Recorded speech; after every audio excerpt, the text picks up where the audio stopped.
Well, I'm pretty excited. I soloed this week. Yes, after just under 40 hours with Bob sitting next to me and helping me tremendously, he felt that I was safe enough to take off and land with his supervision. This is my solo picture when I was signed off for my solo. So pretty excited for that. And then here is a map that I flew today. I'll talk about that here in just a second. But on my first solo, Bob was at the airport and he had me do some takeoff and landings. He was on the radio. So it was solo with support and supervision. Made it through that alive and did the next solo the next day. So this is my third solo, I believe.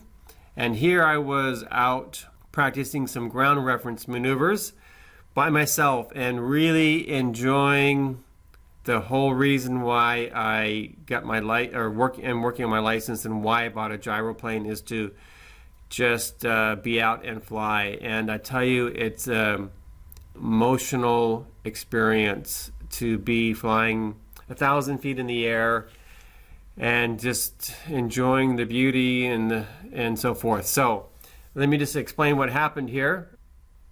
You can see where I took off from Bay Bridge Airport, where I am in Maryland. I've been here 2 months and 2 days.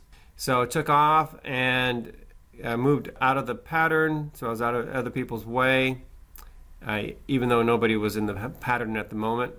And then I just kind of flew out to my practice area, and this is the main freeway down here, practicing being able to identify items on my map where I'm living, renting a room right now. I marked here as Anne Marie, so I've got that marked, and I flew a circle around that. The idea here is to fly as close to a perfect circle as possible, so I flew around that landmark. Once I did that, I was working on some more circles and S turns, which will be on my practical test. So here's another circle that I flew after that. Then I found some homes, farms out here, and I decided to do an S pattern here, trying to make sure that both sides of the S is about the same size. This turned out pretty well, pretty happy with that. Then just kind of looking for some other things that I could practice around. This is another S right here, not as clean as the first one here. I need to get lined up a little bit better. And looking for some more areas, I came back here, did another S, and then over here decided to come do an, let's see, where did I kind of, these lines kind of get crossed up here.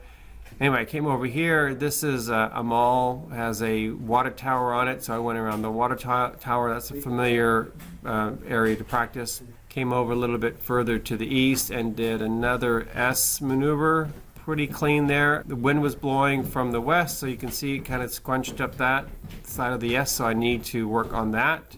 That was the whole purpose of doing that. Flew back. I was going to head into land. I thought, well, you know what? I've never been out to Love Point. There's some big, beautiful, gotta be multi-million-dollar homes out here. Flew over that, and then came in for the landing on 1-1.